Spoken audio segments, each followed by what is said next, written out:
programme matinal La Connexion. En ce temps de confusion et de panique générale, vous avez besoin de vous connecter au trône de Dieu et de maintenir la communion avec le Seigneur. Cette émission, c'est un temps de connexion divine. Nous sommes dans la joie pour être là avec vous, parce que nous savons que c'est des moments où nous attendons beaucoup de Dieu. Baissons la tête pour la prière. Éternel notre Dieu, merci pour comment, de façon surnaturelle, tu es tenté de nous conduire, de te révéler à chacun de nous. Nous prions que ces temps ne soient pas des temps vains, mais des temps où tu vas rappeler ton plan, des temps où tu vas toucher le cœur, un temps de délivrance et de guérison spectaculaire au nom de Jésus. Merci parce que c'est fait. Au nom de Jésus, nous avons prié. Amen. Nous sommes très heureux de savoir que vous êtes là et effectivement vous êtes là. Voilà pourquoi nous voulons vous saluer dans le précieux et beau nom de notre Seigneur Jésus-Christ. Aujourd'hui, comme vous le savez, nous sommes à notre série numéro 5 et l'étude numéro 5 également. Voilà pourquoi nous parlons aujourd'hui. Dieu présente à haute voix son Fils unique et déclenche la colère du diable. C'est extrêmement important. Voyez, Dieu présente à haute voix son Fils unique et déclenche la colère du diable. Voyons Matthieu chapitre 3, le verset 17. Il dit ceci. Et voici, une voix fit entendre des cieux ces paroles. Celui-ci est mon Fils bien-aimé, en qui j'ai mis toute mon affection. Cette parole était entendue lorsque Jésus sortit de l'eau. Tout le monde avait entendu cela. Et voilà pourquoi nous devons comprendre pourquoi immédiatement après cela, Satan a commencé ses activités. Voyons Matthieu chapitre 4, le verset 2. Il dit, après avoir gêné pendant 40 jours et 40 nuits, il eut faim.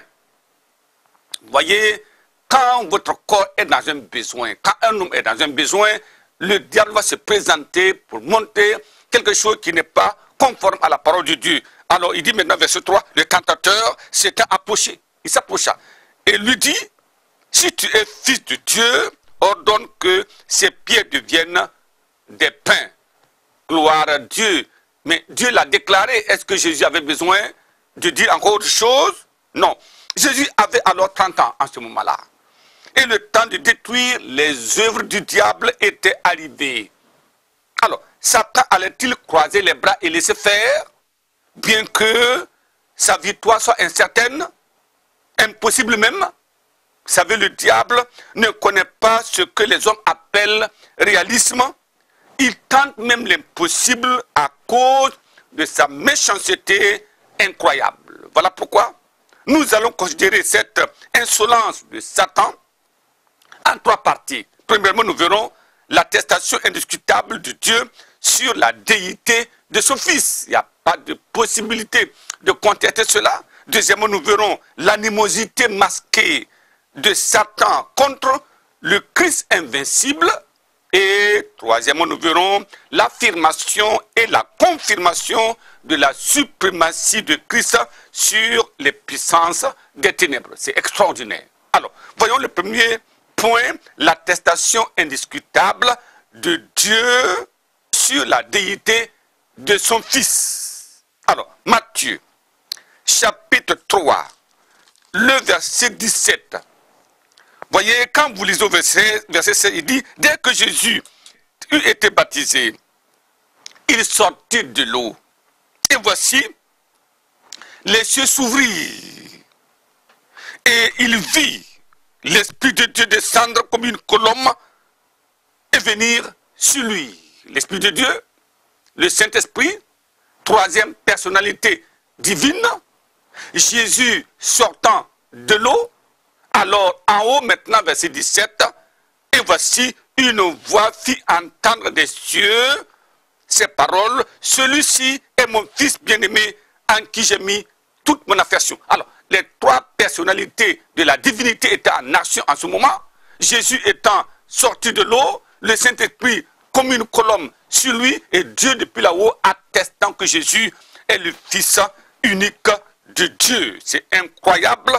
Vous savez, nous avons besoin de comprendre l'autorité, la sagesse et la puissance de Dieu.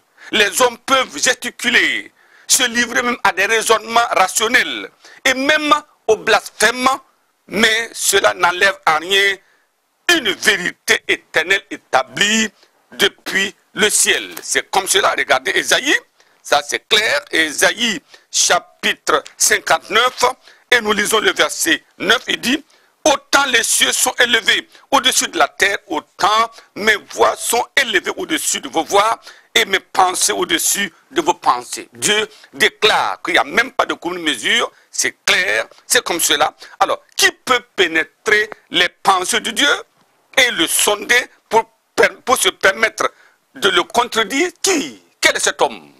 Alors, à la création de toutes choses, qui était là pour attester la véracité de quoi que ce soit? Il y avait quelqu'un, quand le Seigneur était là en train de vouloir mettre en forme son projet de création, est-ce que vous étiez là?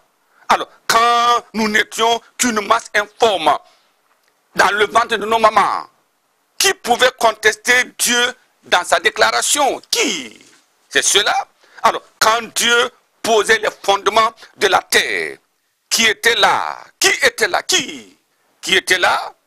Alors, pour attester la logique de la création, les gens doivent se poser des questions avant de discuter par rapport à la parole de Dieu. Et quand le premier homme, c'est-à-dire Adam, n'était qu'une masse de la poussière, alors, de la terre, alors, qui a compris et vu le souffle de Dieu dans ses narines, qui a vu, n'est-ce pas, à travers la déclaration de Dieu dans sa parole? Alors, cette déclaration formée de Dieu à haute voix et les écrits dans son livre, les prophéties et la déclaration de Jésus lui-même, alors, ne peut faire l'objet d'aucune discussion. Passons à notre deuxième point, l'animosité masquée de Satan contre le Christ invincible.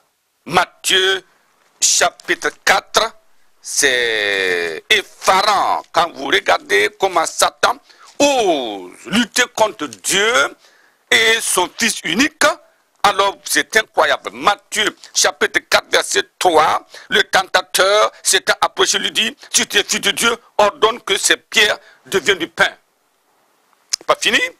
Au verset 5 et 6, le diable le transporta dans la ville sainte, le plaça sur le haut du temple et lui dit, si tu es fils de Dieu, jette-toi en bas, car il est écrit, il donnera à des ordres à ses anges à ton sujet, et ils te porteront sur les mains de peur que ton pied ne heurte contre une pierre. Voyez, le diable s'est trahi là. Voyez, il dit que Dieu a donné des ordres au sujet, à ton sujet, alléluia, au sujet du Fils de Dieu, parce que rien ne peut lui arriver, c'est clair. Alors la question était ambiguë, oui, même incongrue, parce que lui-même attestait que Jésus était le Fils de Dieu. Matthieu chapitre 4, le verset 8, il dit, le diable le transporta encore sur une montagne très élevée, lui montrait tous les royaumes du monde et leur gloire, et il lui dit, je te donnerai toutes ces choses si tu te prosternes et m'adores. Alléluia. Satan est terrible. C'est fondamental. Le diable savait que c'était fini. Voyez, les hommes peuvent tergiverser sur la déité de Christ.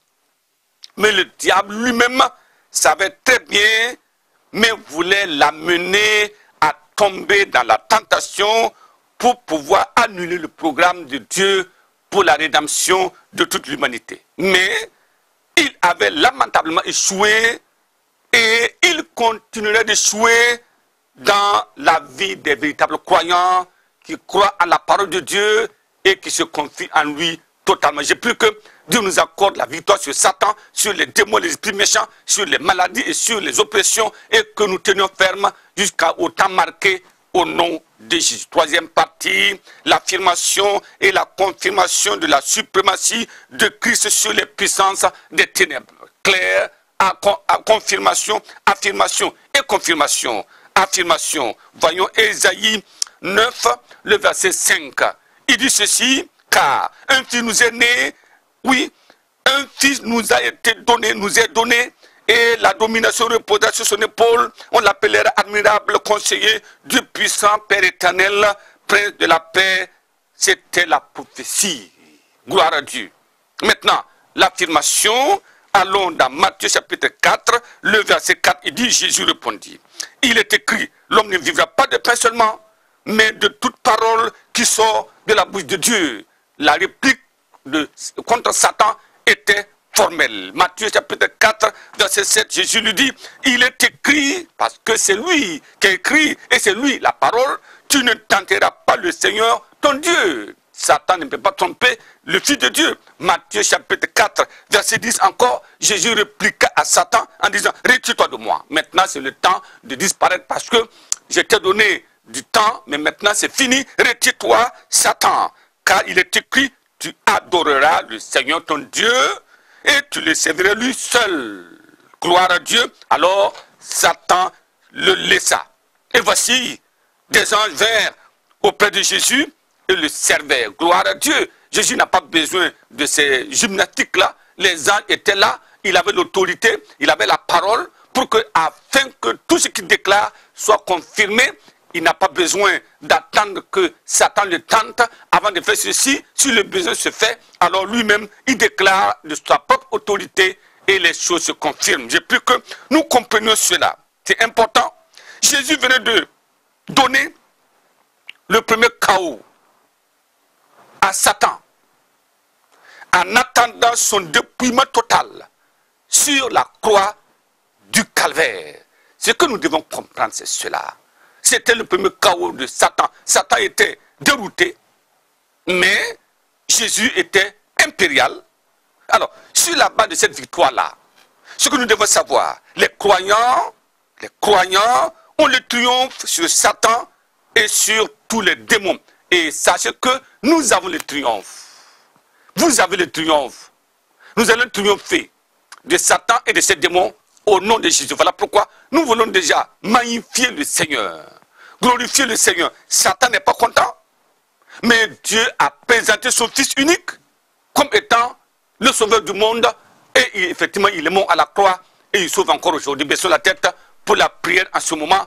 Dieu nous aidera certainement si vous venez à lui. Père, merci pour ta parole, merci pour ta présence, merci pour ta puissance, merci pour ton autorité. Aide ton peuple à entendre ta voix, à comprendre le sens de ta parole et à venir à toi pour le triomphe au nom de Jésus. Père, merci pour la réponse. Au nom de Jésus, nous avons prié.